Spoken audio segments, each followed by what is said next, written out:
আজকের রেসিপির নাম হচ্ছে চিংড়ি মাছের মরিচ ট্যাংরা। তো এটার জন্য আমাদের আলু লাগছে এবং ছোটো ছোটো করে কেটে নিয়েছি লম্বা লম্বা করে, তার মধ্যে হলুদ আর নুন দিয়ে মিক্স করে নিয়েছি।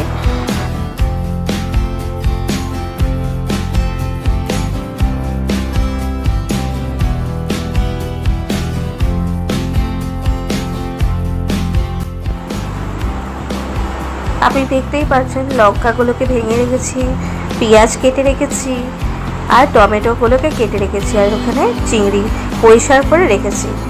প্রথমে একটা কড়াই নিয়ে ওর মধ্যে তেলটাকে গরম করব।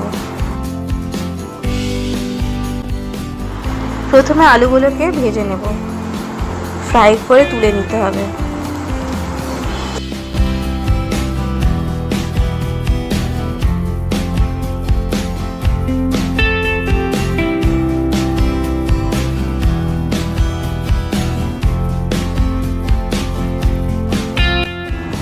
আমার সব আলু ভাজা হয়ে গেছে। এবার আমি প্রথমে পেঁয়াজটাকে একটুখানি হালকা কালার করব, তারপর চিংড়িগুলোকে দিয়ে দেবো। চিংড়ি দেওয়ার পর অল্প একটু নুন দিয়ে ভালো করে ওটাকে রান্না করে নিতে হবে। একটু কালার এলে তারপর আমি সেটার মধ্যে মশলা কষাবো।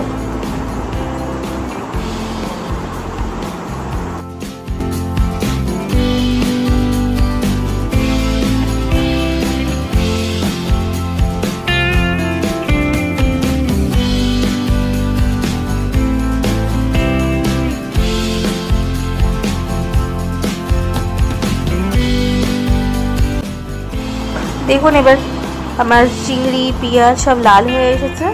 তো তার মধ্যে আমি আদা রসুন পেস্ট দিয়ে দিলাম 2 চামচ, একটু জল দিলাম, একটুখানি ভালো করে নাড়িয়ে তারপর বাকি মশলাগুলো আমি ওর মধ্যে দেব। তো বাকি মশলার মধ্যে আছে জিরে গুঁড়ো, ধনে গুঁড়ো, চিলি পাউডার, টারমারিক পাউডার, হ্যাঁ, সব দিয়ে ভালো করে কষাতে হবে।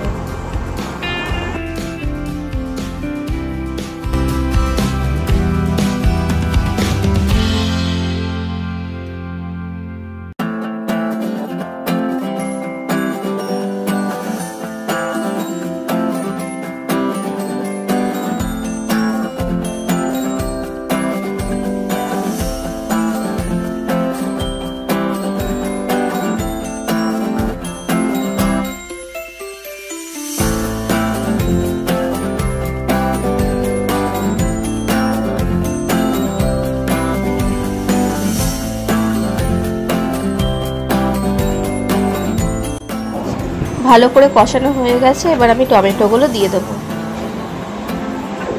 টমেটোগুলো দিয়ে ভালো করে নাড়িয়ে ছাড়িয়ে আবার একটুখানি জল দিয়ে একটু নুন দেব।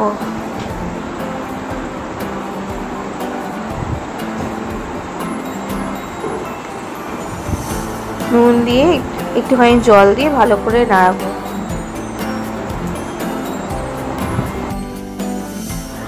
লঙ্কাগুলো এবার দিয়ে দেবো।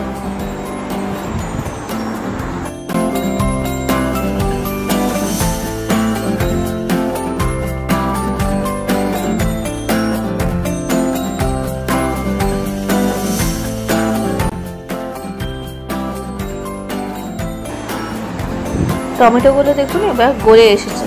তো এবার আমি আলু ভাজাগুলো যে রয়েছে সেগুলো অ্যাড করে দেব। ভালো করে নাড়িয়ে একটুখানি জল দিয়ে দেব।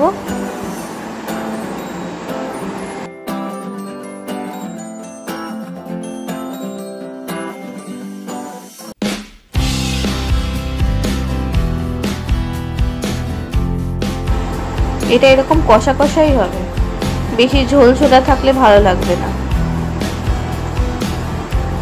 তো যখন আলুগুলো গলে যাবে তারপর এটা আপনার চিংড়ি মাছের মরিচ ট্যাংরা রেডি টু সার্ভ।